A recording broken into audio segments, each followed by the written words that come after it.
झालं काय? हा.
माऊली आपल्या अभंगात सांगतायत, हरी उच्चारणी अनंत पापराशी जातील लयासी क्षण मात्र. एकंदरीत ज्ञानेश्वर महाराजांचं चरित्र आपण जर पाहिलं तर अतिशय हाल अपेक्षा, अतिशय उपेक्षा त्यांनी आपल्या आयुष्यामध्ये सोसल्या. समाजाकडून इतक्या अपेक्षा सोसून देखील समाजाला अमृताचा निर्भर देणारे हे महाराज आपल्या आयुष्यामध्ये अनेक यातना सोसून देखील अमृताचा निर्भर समाजासाठी त्यांनी खुला केला. तर आजकाल सर्व खेडोपाड्यांमध्ये ज्ञानदेवांचा हरिपाठ म्हटला जातो. समजा आपण विचारलं त्यांना, तर का म्हणता तुम्ही हरिपाठ? तर ते काय म्हणतील, आम्हाला बाकी काही नाही पाठ म्हणून म्हणतो आम्ही हरिपाठ. आणि जर म्हटला हरिपाठ तर आम्हाला हरी होईल पाठ आणि करणार नाही हरी आमच्याकडे पाठ म्हणून आम्ही करतो हरिपाठ. तर अशा प्रकारे हा हरिपाठाचा हा अभंग आहे. हरी उच्चारणी अनंत पापराशी. तुमच्या आमच्या सारख्या असंख्य जीवांना ज्यांना संसारातून उसंत मिळत नाही अशांना हरिचरण प्राप्त व्हावे ह्यासाठी संतांनी आपल्या आयुष्यात अनेक बदल घडून यावेत यासाठी ह्या रचना करून ठेवल्या. आता हे अभंग आपल्याला मार्गदर्शक ठरतात. आपण कसं वागावं, कसं वागू नये किंवा कशा प्रकारे आपण समर्पित व्हावं भगवंताला. आपल्या आयुष्यात अनेक अडचणी येत असतात, पण त्या अडचणींवर मात कशी करता यावी. समजा आपल्याला इतका मोठा प्रसंग कधीच येत नाही जसा ज्ञानेश्वर महाराजांना आला. असंख्य मोठा दुःखाचा डोंगर त्यांच्यावर कोसळला. विचार करा, आपल्याकडे येणारी संकट किती छोटी असतात, पण त्या संकटांना तोंड देताना देखील आपली दमछाक होते. पण तेवढ्या मोठ्या संकटातून ते तरुण गेले. म्हणून ते दुसऱ्याला काय सांगतायत की तुम्ही देखील हाच मार्ग अवलंबा की जेणेकरून आपल्याला त्या संकटातून अगदी सहजपणे पार करता येईल. महाराज काय म्हणतायत, हरी उच्चारणी अनंत पापराशी जाती लयासी क्षणमात्री. तर हरी उच्चारणी अनंत पापराशी. हरी फक्त उच्चार केला तर अनंत ज्या पापराशी आहेत त्या सर्व नष्ट होतील. आता ह्या ओळीमध्ये आपण सुरुवातीला पाप म्हणजे काय बघूया. आता कसं आहे की इतकी पुढे गेलाय समाज, इतकी बदलांची सगळी युग आलेत, मग त्या काळानुरूप आपल्याला बदलायला पाहिजे. तर त्या काळात पाप पुण्य ह्याचा विचार लोक फार करायचे, पण आजकाल करतात का? आजकाल नाही करत. कोणी बघितलंय पाप, कोणी बघितलंय स्वर्ग, कोणी बघितलंय नरक असं म्हणतो आपण. मग आता त्या अभंगाशी किंवा त्या विचारांशी मिळतं जुळतं कसं घ्यायचं. आपण आता म्हणलो की मला हे काम केलं तर मला पाप लागेल बाबा, होय की नाही. अजून ह्या काळात सुद्धा आपण म्हणतो, पण नेमक्या पापाच्या कल्पना काय आहेत? पाप म्हणजे काय की समजा आपण दुसऱ्याला पीडा दिली तर ते पाप ठरतं. परोपकारे जी लोक दुसऱ्याला उपकार करतात त्याला पुण्य असं म्हटलं जातं, आणि जी लोक दुसऱ्याला त्रास देतात त्यांना पापच भेटतं. आणि मग ह्या पापाचा हिशोब पूर्वी काळी कसं असायचं की जज वगैरे किंवा त्या नियमाच्या संस्था वगैरे अशा कुठल्याही व्यवस्था नव्हत्या. मग संत लोक काय करायचे, त्यांना सांगायचे की बाबा हे काम कराल तर तुम्हाला पाप लागेल, नरक भोगावं लागेल, इतक्या यातना भोगाव्या लागतील. पण आता ह्या गोष्टी आपण त्यांना सांगून चालत नाही. त्यांना हेच कळत नाही की पाप म्हणजे नेमकं काय आहे. म्हणजे समजा सोमवार आहे, प्रदोष व्रत आहे, मी चुकून काहीतरी खाल्लं, अरे बापरे मला पाप लागेल का असं आपण म्हणतो. पण त्या गोष्टीने पाप लागत नाही. मांजर आडवी गेली, मला पाप लागेल का? मी चुकून त्याला मारलं, पाप लागेल का? फांदी मोडली लिंबाची, मला पाप लागेल का असं आपण म्हणतो. पण ह्यानी पाप लागतच नाही. कारण असं आहे की तुकाराम महाराज सांगतात, पाप त्याचे नाव न विचारता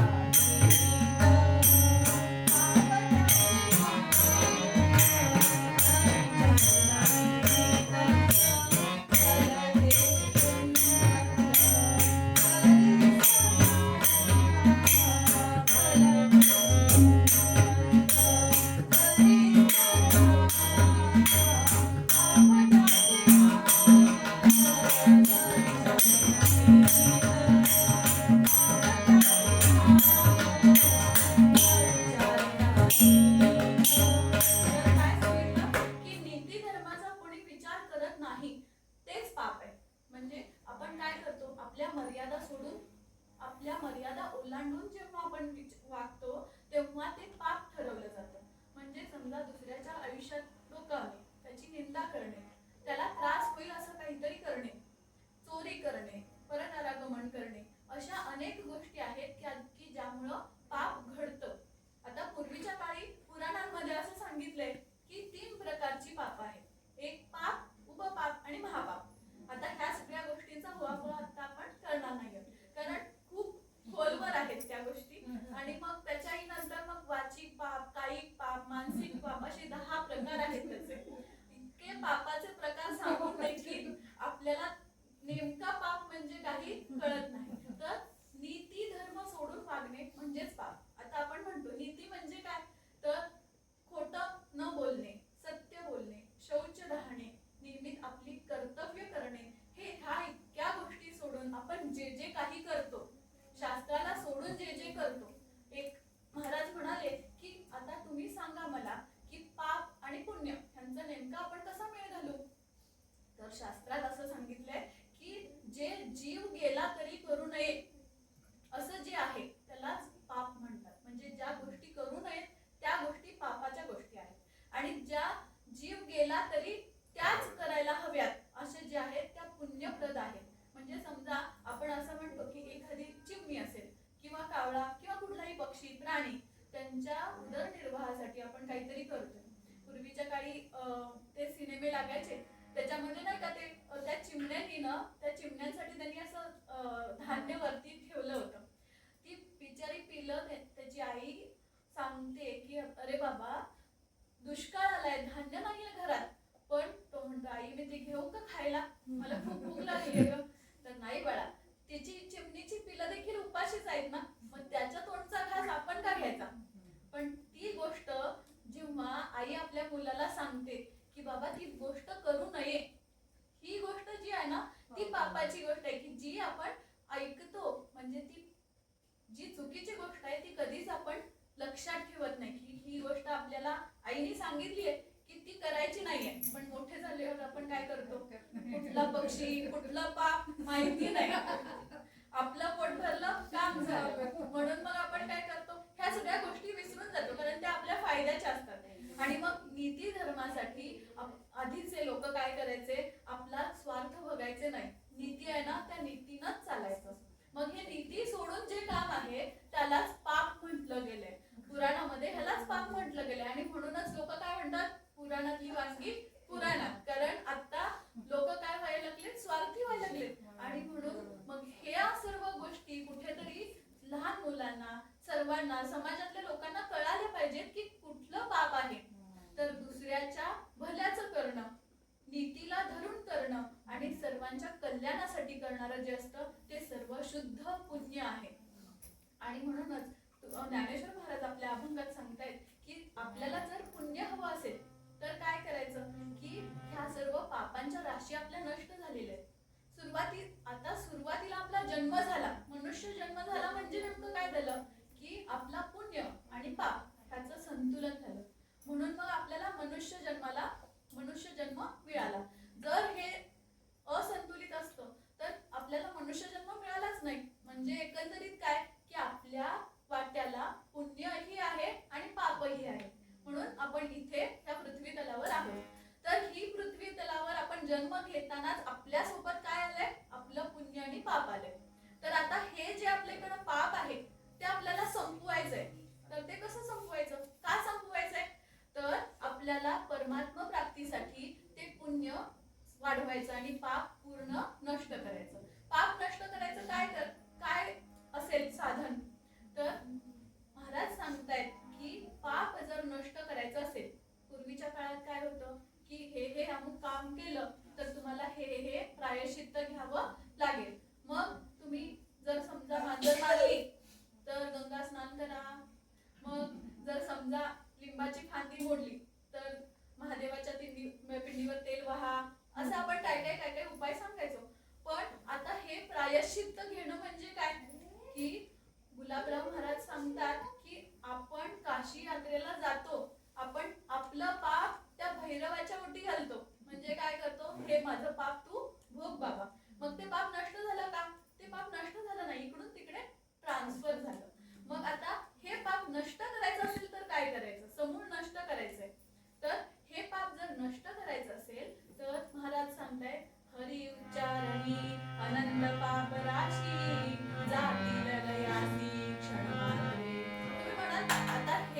एवढं मोठं पाप आहे. राशी म्हणजे काय, ढीगच्या ढीग पाप आहे.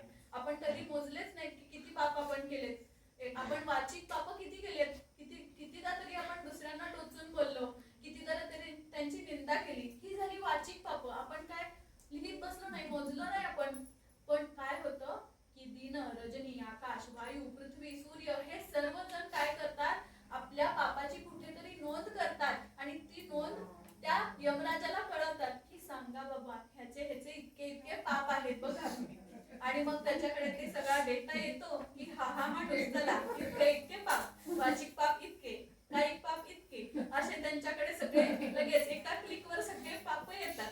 मग ते त्यानुसार आपल्याला चला डेटा ट्रान्सफर आणि मग तो ट्रान्सफर झालेला डेटा मग आपल्याला पुढ्यात येऊन आपलं प्रायश्चित्त म्हणून आपण घेतो. मग आता प्रत्येक वेळी प्रायश्चित्त असेलच असं नाही.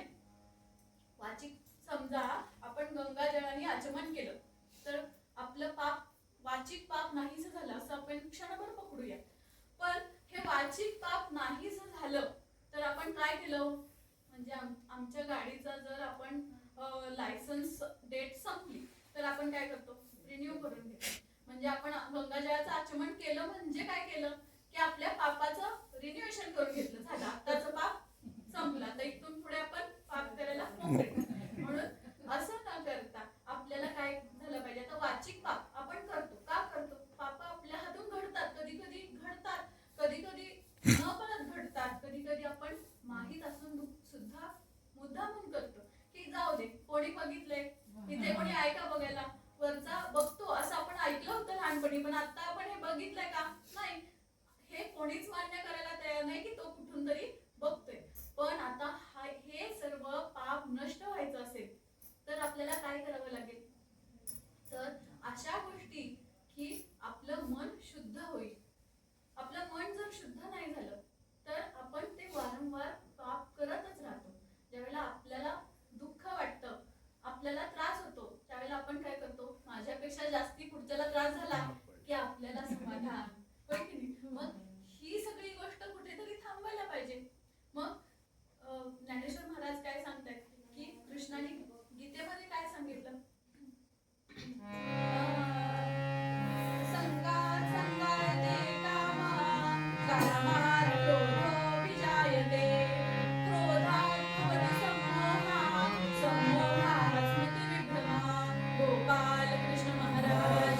जय. आता ज्यावेळी विषय येतो आपल्याकडे आणि विषयाने परत आसक्ती वाढते, आसक्तीने मोह वाढतो, मोहाने त्रास वाढतो, त्रासाने क्रोध वाढतो आणि अशा प्रकारे आपल्या बुद्धीचा नाश होतो आणि सर्वस्व नाश पावतं. मग अशा वेळी काय करायचं की विषयाचा संग करायचा नाही. विषयाचा संग म्हणजे नेमकं काय, आपण काय करतो की आपल्याला जितका प्रकारचा त्रास किंवा जे काही प्रकारचे आपल्याला दुःख आहेत त्याचा एकच गुण आहे, तो म्हणजे विषयाचा संग.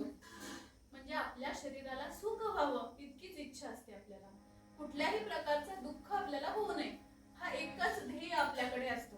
म्हणजे मग काय होतं की ज्या वेळेला आपल्याला सुख मिळत नाही, म्हणजे समजा मला एक सुंदर साडी आणली आहे, नवरदेवानी आमच्या, समजा मला एक सुंदर साडी आणली, किती सुख, वा वा वा मस्त. पण जर समजा हळदी कुंकवाला मी गेले आणि माझ्याहीपेक्षा भारी साडी दुसरीची आहे, झाला मग माझा काय झाला, तळफळाट झाला. काय करावं काय सुचेच नाही की मला असं वाटते की माझी साडी सुंदर असावी, सगळ्यात भारी असावी, पण तिची काय, हा कुठेतरी मला त्रास होतोय. का त्रास होतोय, कारण मला वाटतंय की माझा अहंकार कुठेतरी माझ्या अहंकाराला ठेच लागली. तर मी कुठेतरी आहे, मी कोण समजतो मला स्वतःला, मी कोणीतरी आहे, मी शरीर आहे, मी अमुक अमुक आहे. ज्या वेळेला मला स्वतःला मी देह हे म्हणून घेतो त्यावेळेला मला त्रास व्हायला चालू होतो. म्हणून मग काय करायचं की मी देह आहे ह्याच्या कुठेतरी पलीकडे जाता यायला पाहिजे. कारण मी म्हणजे आता समजा मी असं म्हटलं की हे शरीर म्हणजे ह्या ताई आहेत, मग ह्या ताईचा हात म्हणजे ताई आहेत का, त्या ताईचा पाय म्हणजे ह्या ताई आहेत का, त्या ताईचे डोळे म्हणजे त्या ताई आहेत का, नाही. पण मग हे पूर्ण शरीर म्हणजे त्या ताई आहेत का, नाही. मग काय आहे, त्या शरीराच्या पलीकडे कुठेतरी त्या आहेत, त्यांचे विचार आहेत, त्यांची वागणूक आहे, वर्तणूक आहे, जी आपल्याला आवडते, ती एक प्रतिमा आहे. आणि तोच जो परब्रह्म आहे, त्यांच्या आतमध्ये असणारा जो आत्मा आहे, तोच आत्मा म्हणजे त्या आहे. मग हे मी आहे कोण आहे? मी शरीर आहे का? नाही. मग मी शरीर नाहीये ही ज्यावेळेला आपल्याला ओळख होते, त्यावेळेला ह्या सर्व दुःखातून आपण बाहेर येतो. मग आयुष्यभर आपण काय करतो की मला हे हवंय, मला ते हवंय, माझं असं, माझं तसं, माझी ही लोक, माझी ती लोक, असं करत करत मी, माझं, मला, ह्या तीन गोष्टींमध्ये आपण अडकून पडतो. अशा प्रकारे आता महाराजांनी काय सांगितलं पुढे की हरी उच्चारणी अनंत पापराशी जाती लयासी क्षण मात्रे. तुम्ही काय करा, जर आपल्याला आपली पाप धुवायची असतील तर काय करा, हरी उच्चारण करा. तर हरी उच्चारणाने काय होईल? तुम्ही म्हणाल जितकी पाप प्रायश्चित्त ही सगळी जर पाप धुवू शकत नाहीयेत तर मग नाम काय करणार आहे? तर नाम काय करणार आहे? तर त्या सर्व पापांचा नाश एका हरिनामाने होतो. तर नारद महाराज म्हणतात, हरे नाम हरे नाम हरे नामैव केवलम कलौ नास्तेव नास्तेव नास्तेव गतिरन्यथा. अशा प्रकारे गती कलियुगामध्ये प्राप्त व्हायची असेल तर ती फक्त नामानेच होते. आणि म्हणून कसं नाम घ्यायचंय? हो जाता येता, हो जाता येता, उठत बसता कार्य करिता, सदा नेता घेता वदनी वदता कार्य करिता, घरी दारी शय्ये वरी अति सुखाचे अवसरी. आता त्या सगळ्या गोष्टीमध्ये काय करायचंय? देता घेता खाता बोलता जेवता काय करायचं? हे नाम आपण मुखामध्ये घ्यायचंय, नाम चालू ठेवायचं. जेणेकरून काय होतं की अनेक पापांच्या, अगणित पापांच्या राशी नाश पावायला मदत होते. आणि मग तुम्ही म्हणाल की आता नाम घ्यायचं तर त्याला काहीतरी विधी पाहिजे, काहीतरी करायला पाहिजे. नाही. तर महाराज म्हणतात की कशाही प्रकारे न कळता पद अग्नी वरी जरी पडे, न करिता असे कधी न घडे, न कळता पद अग्नी वरी पडे, न करिता असे कधी न घडे. ज्या वेळेला आपला पाय जर समजा एखाद्या कोळशावर पडला तर तो कोळसा म्हणतो का की बाबा नको, त्याला भाजायला नको, ह्याचं लक्षच नव्हतं, काय करणार बिचारा, कशाला भाजायचं त्याला, असं म्हणतो का अग्नी? नाही म्हणत. तरी देखील आपला काय होतो? पाय भाजतो. त्या प्रकारे जसं एखादं तृण म्हणजे गवत वाळलेलं, त्याच्यावर जर अग्नी पडला तर काय होतो? क्षणार्धात त्याची राख होते. तो म्हणत नाही की अरे बाबा चुकून पडलंय, गरीबाचं घर आहे, नको पेटायला, असं म्हणतं का? नाही. कशाही प्रकारे आपण कशाही प्रकारे नाम घेतलं तरी आपली पाप सर्व धुवून जाणार आहेत. म्हणून काय करायचं? सदैव नाम घ्यायचंय. तर ज्ञानेश्वर महाराज आपल्याला सांगतायत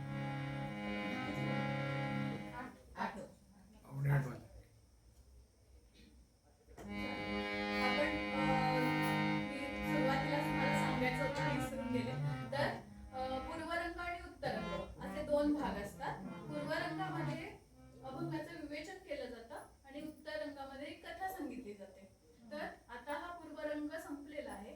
उत्तर रंगामध्ये आधी थोडंसं हरिनाम घेते आणि पूर्व रंग पद अजून एकदा गाईल आणि मग त्याच्यानंतर नाम घ्यायचंय आणि मग कुंकू लावायचं.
आयुष्यामध्ये पाप करून देखील अक्षरशः शेवटच्या क्षणी फक्त हरी उच्चारण केल्यामुळं त्याचं आयुष्य अवघं सुधारून गेलं आणि त्याला मुक्ती मिळाली, असं हे चरित्र आपण पाहणार आहोत.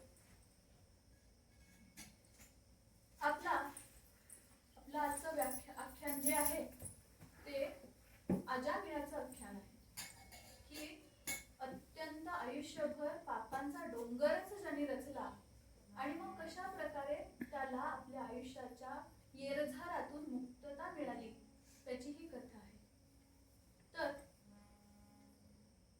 अजामिळ आपल्या शय्येवर पहुडलेला आहे आणि तिकडून यमाचे दूत आलेले आहेत.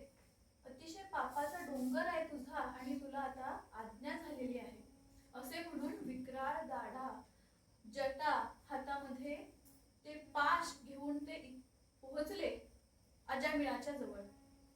पुढे एक दोन दूत आलेले आहेत, विष्णूंचे दूत आहेत. तर ते त्यांना रोखतायत. तर ते यमाचे दूत त्यांना पाहून म्हणतायत,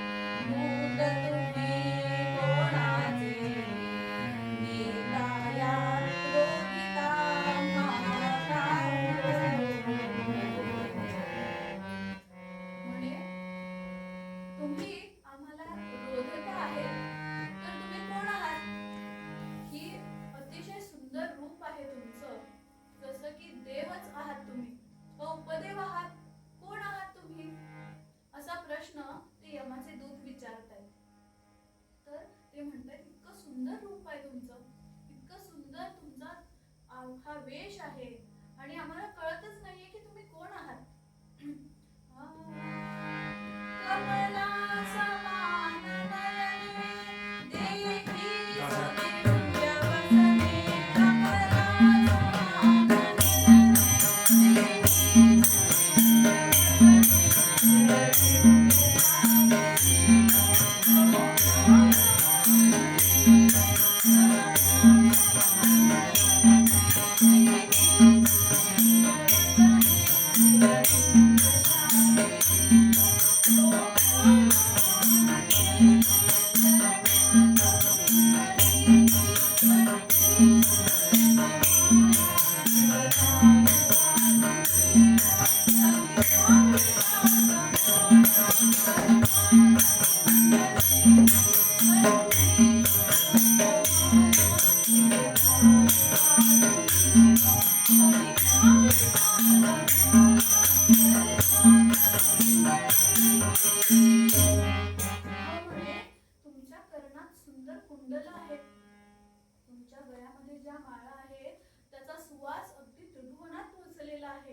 तुमच्या मागे जे तुमच्या वलय निर्माण झालं आहे त्याचा प्रकाश अवघ्या त्रिभुवनात पसरलेला आहे आणि अतिशय दिव्य अशी आभूषणे तुम्ही परिधान केलेले आहात. हातामध्ये शंखचक्र पकडलेले आहात. असे तुम्ही कोण आहात? देव आहात, उपदेव आहात की आणखीन कोण आहात? तर म्हणे थांबा आम्ही सगळं तुम्हाला सांगतो, पण आधी सांगा तुम्ही कोण आहात? तर म्हणे तर आम्ही यमाचे दूत आहोत आणि आम्हाला यमधर्माने आज्ञा केली आहे की ह्याला खेचून घेऊन या. तर ते म्हणाले की आम्ही महाविष्णूंचे दूत आहोत, तुम्ही ह्यांना असे नेऊ शकत नाही. तर का म्हणे? तर ह्यांनी काय केलं की नारायण नारायण नारायण असा नामजप केला. तर ते म्हणाले की आम्ही तर ऐकलं होतं बुवा की काय की जर पुण्य असेल, पदरी जर पुण्य असेल तरच तुमच्यासारख्या दिव्य पुरुषांचं दर्शन होतं, पण ह्याचे तर काहीच पुण्य नाही आहेत. तर ह्याचे इतकी पाप आहेत विचारूच नका. आणि ते म्हणाले आम्हाला तर काही कळत नाहीये, इतकी पाप आहेत म्हणजे काय आणि कसा दंड कसा असतो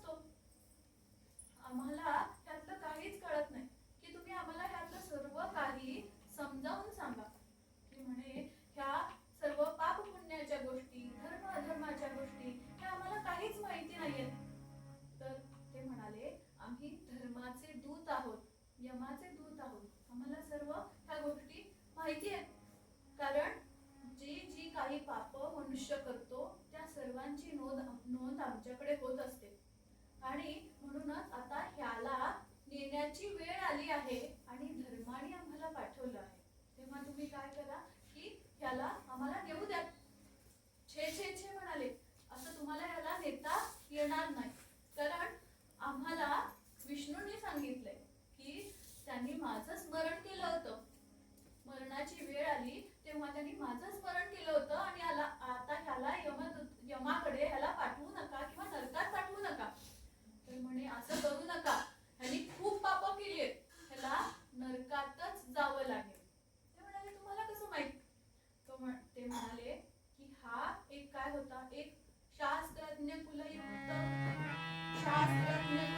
निर्गुण सार जाणी भूदेव निरुचा परिवारी पाणी. आता हा कसा होता की शास्त्रज्ञ होता, कुलयुक्त होता, सत्यवान होता, नीती जाणणारा होता, धर्म जाणणारा होता. अहो आता तर म्हणाला की तुम्ही यांनी काय पुण्य केलं नाही, पाप केले. आता तर म्हणताय हा धर्मशील होता. नेमकं काय म्हणायचंय तुम्हाला? ते म्हणाले पुढे ऐका तरी. तर काय झालं एकदा,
वडिलांच्या आज्ञेने हा एके दिवशी जंगलामध्ये गेला होता दर्भ, पुष्ट, समिधा वेचण्यासाठी. आणि मग काय झालं, अतिशय उंच उंच झाडं, ताड, माड, वड, पिंपळ, अतिशय उंच उंच झाडं अगदी गगनाला भिडत होती. आणि दर्भ, पुष्प, समिधा वेचण्यासाठी तो जंगलामध्ये आला. जंगलामध्ये आला, सर्व काही त्यांनी गोळा केलं. गोळा करता करता करता सायंकाळ झाली. आता आई वडील वाट बघत असतील तेव्हा आपण घरी जावं असा त्याच्या मनात विचार आला. करता करता करता त्याची पावलं घराच्या दिशेनं वळायला लागली. जाता जाता काय झालं, त्याला झाडामध्ये काहीतरी आवाज आला. उत्सुकता वाढली. काय असेल बरं? हळूच त्यानं पानाचे सर्व जे आड होते ते सर्व दूर केले आणि एक दृश्य पाहिलं. इतकं वाईट दृश्य होतं ते. एक मदिरा हातात घेतलेली स्त्री आणि पुरुष तिथे होते आणि त्यांचं जे चाललं होतं ते सर्व बघून त्याचं अवसानच घडलं. आता काय करावं हे त्याला सुचत नव्हतं. अशा वेळी त्यांनी आपल्याला स्वतःला सावरायचा प्रयत्न केला, पण सावरतो कसला? त्याचं पाऊल चुकीचं पडलं आणि त्याच्या मनात हा वाईट विचार आला. असंच आपण देखील वाईट मार्गावर चालावं असं त्याला वाटू लागलं. आणि आपली जी पत्नी होती, आई वडील होते, मुलं बाळ होते, त्या सर्वांचा विसर पडला त्याला. आणि असं करता करता त्याला अशी इच्छा व्हायला लागली की आपल्या घरी न जाता जगरीत आपण तिथेच राहावं. असं करता करता त्यांनी आपलं घर त्यागून दिलं आणि शेवटी तो तिथेच राहायला लागला. अशी वाईट वेळ आली त्याच्यावर की तो आपल्या पत्नीला सांभाळण्यासाठी कधी चोऱ्या माऱ्या करत असे, लूटमार करत असे आणि मग तिचं उदरभरण करत असे. आई वडिलांना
त्यांनी विचारलं, आम्ही इथे झाडाखाली थोडा वेळ विसावा घेऊच का? तर ती म्हणाली की माझे पती खूप रागिष्ट आहेत बरं का, त्यांनी बघायच्या आत तुम्ही इथे विश्रांती घ्या आणि ते यायच्या आत निघून देखील जा, आणि मी तुम्हाला काय हवं असेल ते देईन. मग तिने काय हवं नको ते पाहिलं, त्यांना पाणी दिलं, थांबायला सांगितलं, अजून काय हवं असेल तर विचारलं. पण ते सर्व त्यांनी पाहिलं, तिची सेवावृत्ती पाहिली आणि ते म्हणाले की काही करू नकोस, फक्त एक कर, आता तुला जो पुत्र होणार आहे त्याचं नाव नारायण ठेव. ठीक आहे म्हणाली, आणि मग त्याचं नाव तिनं नारायण असं ठेवलं. हा 10वा पुत्र नारायण ह्या नावाने ओळखला जाऊ लागला. आणि मग त्याला सतत बसता उठता निजता खाता पिता हा पिता नारायण नारायण नारायण असं म्हणू लागला. पुत्र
डोंगर भरलेला आहे.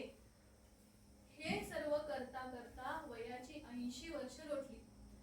त्याला आपल्या आई वडिलांची चिंता नाही, पत्नी मुलं बाळ जी पूर्वीची होती त्यांचं काही माहिती नाही. आता फक्त तो त्याची पाप आणि अंथरूण इतकंच त्याच्याजवळ राहिलं होतं. आता नारायणा नारायणा, तर नारायण कुठला बघतोय? तर अशा वेळी खूप अत्यंत बिकट अवस्था त्याची झालेली आहे.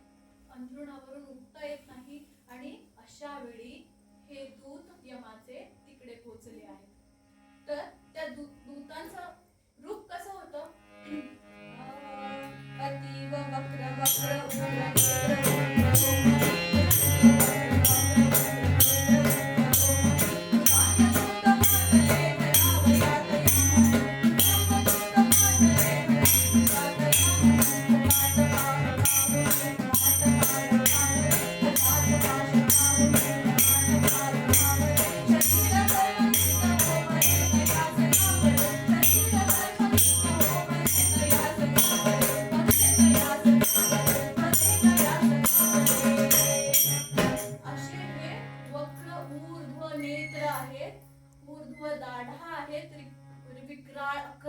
रूप आहे त्या यमदूतांचं, आणि तो पहुडलेला आहे अंथरुणावर, आणि तो पाहतोय पुढे की हे दूत मला खेचून घ्यायला लागले आहेत.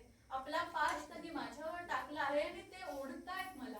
आणि हे सगळं तो ज्या वेळेला बघतो त्यावेळेला त्याचे हात पाय कापायला लागले, घाम यायला लागलाय अंगाला सर्व.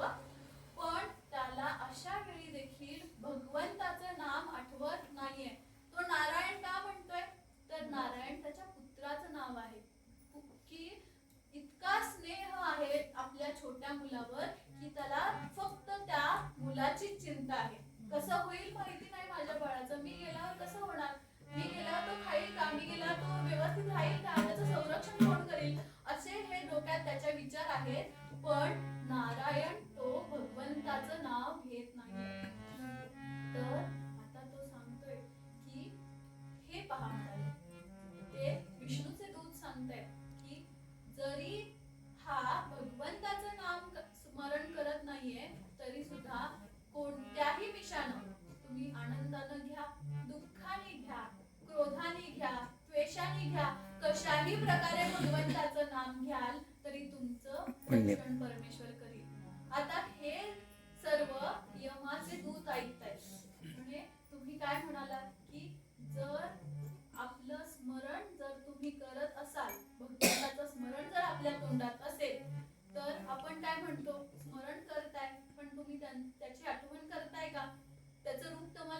आहे का? त्याचे गुण तुम्हाला आठवत आहेत का?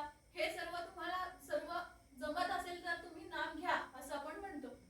पण ते विष्णूंचे दूत सांगतायत अगदी अक्षरशः पापाचे डोंगर असोत, आपल्या मुखाने जर फक्त नारायण नारायण हरी कृष्ण राम गोविंद कोणत्याही देवाचं नाम येऊ देत, अगदी रागाने येऊ देत, क्रोधाने येऊ देत, तर आपल्याला त्या नामाचं फळ मिळत असतं. जैसा ऐधांजवळी इंगळ, जैसा ऐधांजवळी इंगळ, भस्म होई तात्काळ, तैसा भगवन नामोच्चार, सकळ पाप दग्ध हो. अशा प्रकारे जर भगवंताचं नाम जसं ऐधांजवळ म्हणजे जर चगाळ्याजवळ इंगळ आला तर तो तृण पेटवून टाकतो. तो बघत नाही की हा कोणता आहे, कशा प्रकारचा आहे, मोठा आहे की छोटा आहे, तो काही पाहत नाही, तो पेटवून टाकतो. तशा प्रकारे हे भगवन नाम त्या व्यक्तीचं कुशल मंगल फक्त पाहतात आणि त्याला स्वर्गाची प्राप्ती करून देतात. आणि म्हणून ते सांगतायत दूत की आपल्याला देखील काय करायचंय. महाराज सांगतायत की जसं अजामिळाचं पूर्ण आयुष्य त्या भगवन नामोच्चारामुळे सफळ झालं, त्याची येरझार बंद झाली. आता ते दूत ज्या वेळेला विष्णूचे दूत सांगतायत की ह्याला तुम्ही नेऊ शकत नाही, तेव्हा ते दूत माघारी, यमाचे दूत माघारी परतले. आता त्याला हे सर्व दृश्य त्याला आठवू लागलं की कशा प्रकारे आपल्याला हे यमाचे दूत अकराळ विक्राळ दाढा असलेलं विक्राळ रूप आपल्याला दिसत होतं, पण काहीतरी झालं आणि हे दूत आपल्याला न घेताच निघून गेलेत. हे कुठेतरी त्याला आठवलं आणि त्याला झर झर झर पूर्वीचा सर्व काळ आठवू लागला. कशा प्रकारे मी आई वडिलांच्या आज्ञेत राहायचो, कशा प्रकारे मी माझ्या कुटुंबाचं पालन पोषण करायचो, मंत्र याग यज्ञ करायचो आणि हे सर्व करत असता कशा प्रकारे माझा पाय घसरला आणि मी ह्या स्थितीला येऊन पोहोचलो. हे सर्व त्याला आठवू लागलं आणि मग आठवता आठवता आठवता त्यांनी सर्व विषयांचा त्याग केला. त्याग केलाच नव्हे तर त्यांनी घर सोडलं आणि तो काशीमध्ये वाराणसीमध्ये जाऊन राहिला. वाराणसीमध्ये हरिनामाच्या उच्चारणानं त्यानं आपली सर्व पाप धुवून टाकली. हरिनाम गंगेत तो सर्व शुद्ध झाला आणि असा हा शुद्ध अजामिळ पुन्हा देवाला प्राप्त झाला. आणि अशा प्रकारे ह्या पूर्ण अजामिळाचं आयुष्य सुफळ संपूर्ण झालं. अशा प्रकारे आपल्या सर्वांचं आयुष्य सुफळ संपूर्ण व्हावं आणि सर्वांना सद्गती प्राप्त व्हावी ही भगवतचरणी प्रार्थना करते. आणि आमच्या आपल्या अभंगामध्ये ज्ञानेश्वर महाराज जे सांगतात हरि उच्चारानी आनंद बाबरा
गोकुळाष्टमीला काय असते?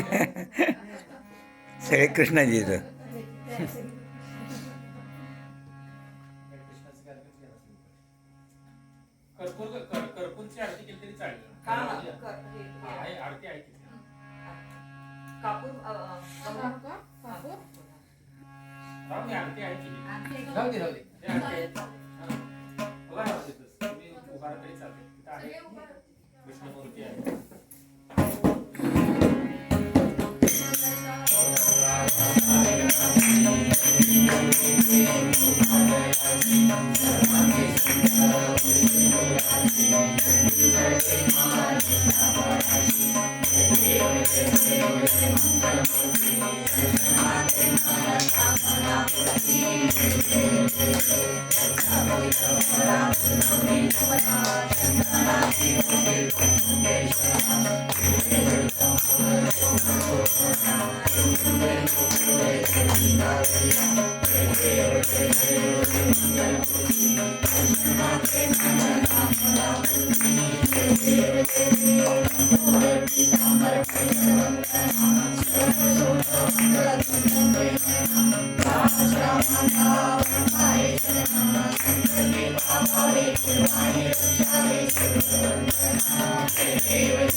गणपती बाप्पा मोरया.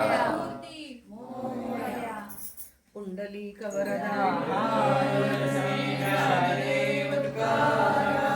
पंढरीनाथ महाराज